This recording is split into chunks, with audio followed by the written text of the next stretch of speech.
How's it going, everyone? It is Andre Williams, and over here we talk stocks and we focus on one thing. Always protect your profits. And you know what time it is. It is time for the joke of the day. If you're new to this channel, we do this 5 days out of the work week. Here it comes. Two artists had an art contest. It ended in a draw. Get it?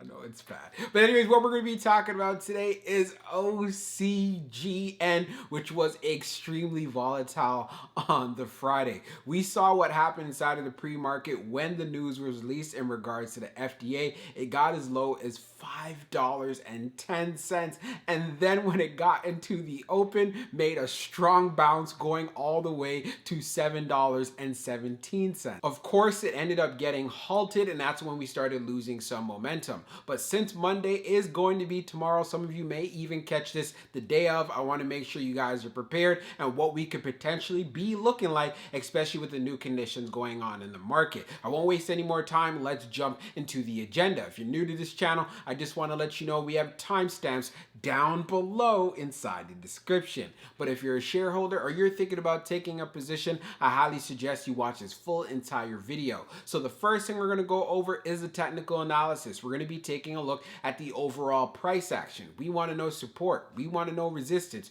We want to know those key levels in a bearish case scenario and as well as in a bullish case scenario. And then we're going to be going on Fintel, taking a look at the recent short interest information. The reason why the short interest is important because it does have an impact on the way the stock performs. And then we're going to be taking a look at the order flow distribution. With all the volatility that we had on Friday, we want to know what was the buying and the selling behavior like on the institutional side and as well as on the retail side. And then when all of that is done, we'll be going into the final thoughts and as well as some more details. So let's get to it. So we're going to do a technical analysis for OCGN. Let's see how it performed on Friday. So it ended up closing at $6.45, being down 9.15%. On the low, it tested $5.99, and then on the high, testing $7.17. When we take a look at the volume stats on the day, you can see we traded at 36.394 million shares, and the average volume over 10 trading days being at 15.85 million shares. So we had well above the average, taking everything into consideration of how the Friday was. We ended up having a half day. It was also the holiday week and also news about the variant.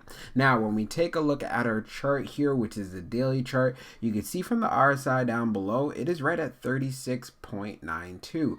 And then when we take a look at the moving averages here on our chart, you can see we are below the 50-day, the 21-day EMA, as well as for the 200-day and the 100-day. And as you can see, we ended up testing $5.99 on the day. So taking this into consideration, the last time we actually had this area of support tested was all the way over here back in June. So I know many were able to actually buy and take advantage of this dip, and we ended up seeing a high of the day of $7.17. So that would have definitely been a nice trade right there if you're looking for an intraday play. Now, as far as Monday is concerned, we're going to want to see a continuation of $6 actually holding up.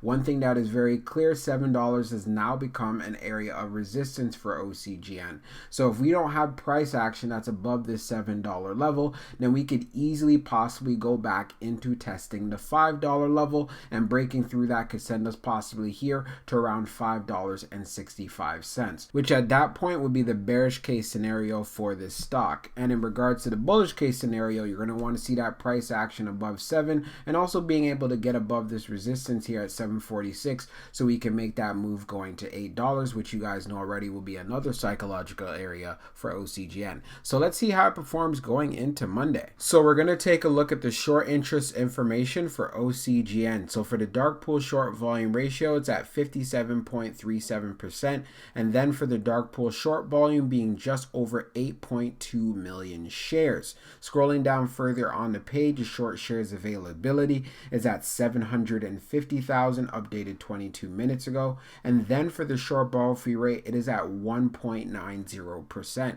As we take a look at the history of the short volume ratio, we could see for the close of the 24th, which was last week Wednesday, it was at 46.80. And then for the close of the 26th, which was a Friday that just passed, it was at 57.37. So that is quite the increase right there, and it's part of the reasons why this play will continue to have short squeeze potential. There's a lot of negative market sentiment around the stock, and this is what contributes to its overall volatility. So now let's jump into the order flow distribution. Now let's take a look at the order flow distribution for OCGN. So we could see here on the inflow it was at 41.41, then on the outflow it was at 43.62. When we take a look at the breakdown even further, on the large it was 1.32, on the medium it was 27.70, and then on the small it was 12.39. Taking a look at the outflow side on the large, it was 1.92, and then on the medium it was 30.69, and then on the small it was 11.01. Keep in mind these numbers are in the millions. When we take a look at the large scale orders in the last 5 days, you could see for November the 26th, so the Friday that just passed, it being a negative outflow of 598.28. Taking a look at the breakdown even further, you can see for the small scale orders, which tends to represent the retail side, we had more buying than we had selling.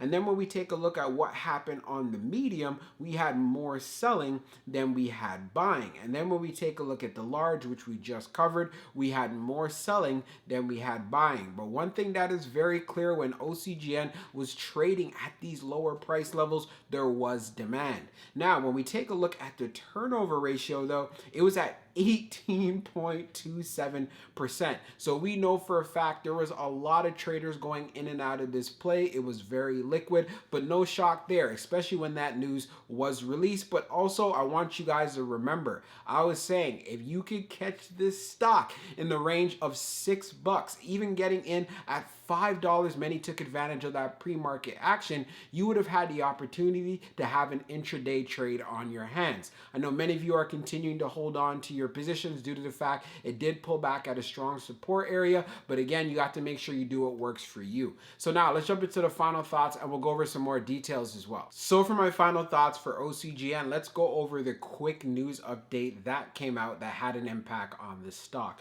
So we have it here. So Ocugen FDA issues clinical hold on COVID-19 trial. Ocugen Inc. said the U.S. Food and Drug Administration issued a clinical hold on the company's investigational new drug application to initiate a phase 3 trial for COVID-19 vaccine candidate BBV152, known as Covaxin outside of the U.S., sending shares lower in the pre-market. Shares of Ocugen were down 14% to $6.11 in pre-market trading. The FDA plans to identify the specific deficiencies behind the clinical hold and information on how to address them, the company said.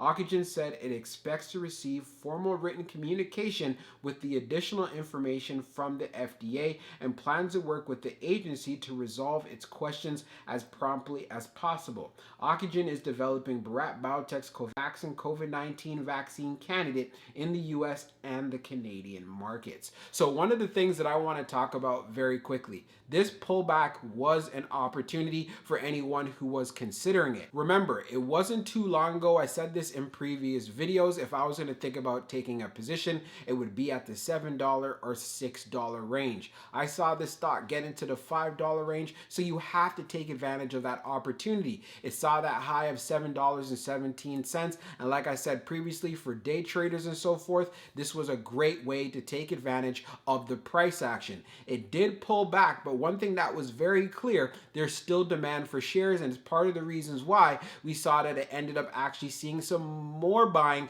going on inside of the after hours, being up around 30 cents. And also when we went on Fintel, taking a look at the short interest information, it still continues to have short squeeze potential, but there's also a lot of negative market sentiment around the stock, and this is why we're going to continue to witness extreme volatility. So if you're going to be inside of this play, just make sure you're doing your homework and as well as you're your due diligence. This is very important, and it's also another reason why I was saying you want to be patient when it comes to your overall entry. Wait for the stock to get into the price area that you're looking for, and then you can decide about taking a position.